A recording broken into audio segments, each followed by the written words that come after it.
Assalamualaikum warahmatullahi wabarakatuh. Salam sejahtera untuk kita semua. Jumpa lagi dengan saya, Tantri Mena Kalisti dari Kabupaten Timor Tengah Utara. Pada kesempatan kali ini, saya akan menyampaikan jawaban saya untuk tugas diskusi 3 mata kuliah MPDR 5302, Studi Komparatif Pendidikan Dasar di Berbagai Negara, dengan topik Pendidikan Formal dan Informal.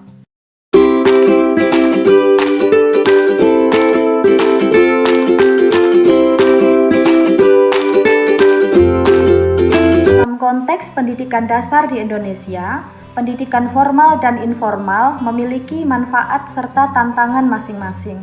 Pendidikan formal memberikan struktur pembelajaran yang jelas melalui kurikulum nasional, adanya standar kompetensi, dan sistem evaluasi yang terukur. Keunggulannya adalah siswa memperoleh pengetahuan akademik yang sistematis dan berkesinambungan.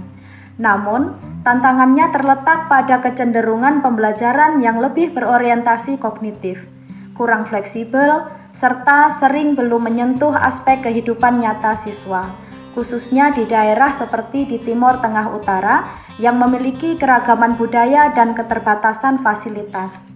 Sebaliknya, pendidikan informal lebih fleksibel, kontekstual, dan dekat dengan kehidupan sehari-hari siswa.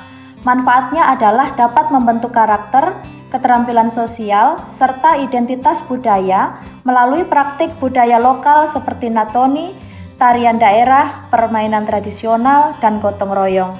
Tantangannya, pendidikan informal tidak memiliki struktur kurikulum dan evaluasi yang baku, sehingga sulit diukur keberhasilannya jika berdiri sendiri tanpa dukungan pendidikan formal.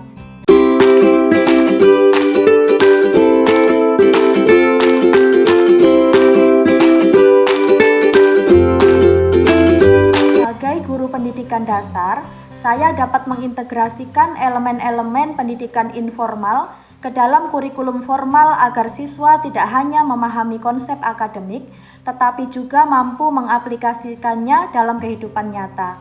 Misalnya, pada pelajaran bahasa Indonesia, saya bisa menggunakan cerita rakyat Timor untuk melatih keterampilan literasi sekaligus menanamkan nilai moral. Dalam pelajaran IPA, siswa dapat diajak mengamati praktik pertanian sederhana yang biasa dilakukan oleh keluarga mereka, sehingga ilmu sains terhubung langsung dengan kehidupan.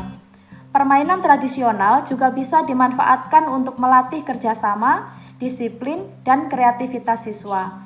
Dengan demikian, integrasi ini mampu meningkatkan keterampilan sosial, kreativitas, serta penerapan pengetahuan yang bermakna.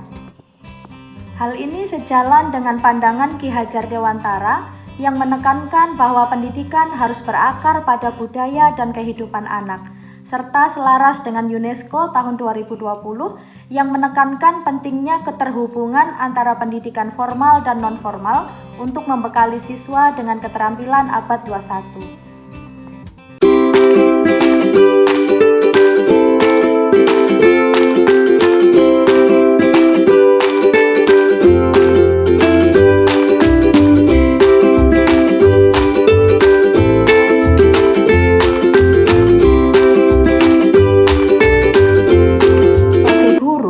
Saya dapat berperan dalam mengatasi keterbatasan akses terhadap pendidikan formal dengan cara memaksimalkan potensi lokal dan membangun pembelajaran berbasis komunitas.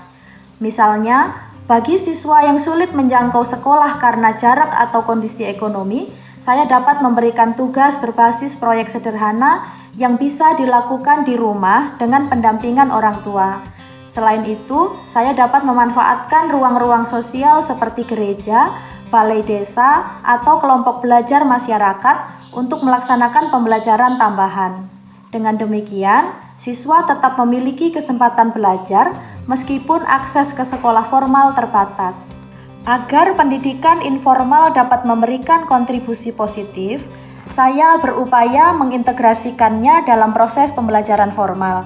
Nilai-nilai yang terkandung dalam budaya lokal Timor Tengah Utara seperti kebersamaan dalam gotong royong, kearifan dalam natoni, serta kedisiplinan dalam tarian daerah dapat dijadikan media pembelajaran yang bermakna.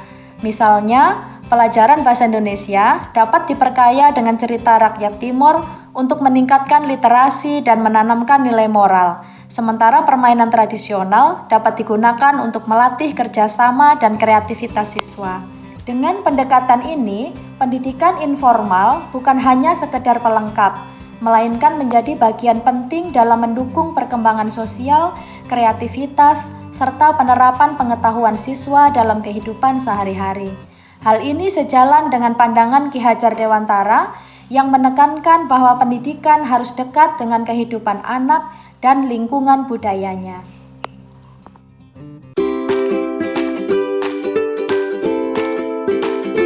Demikian jawaban dari saya. Untuk kurang lebihnya saya mohon maaf dan terima kasih untuk masukan dari teman-teman semua. Wassalamualaikum warahmatullahi wabarakatuh.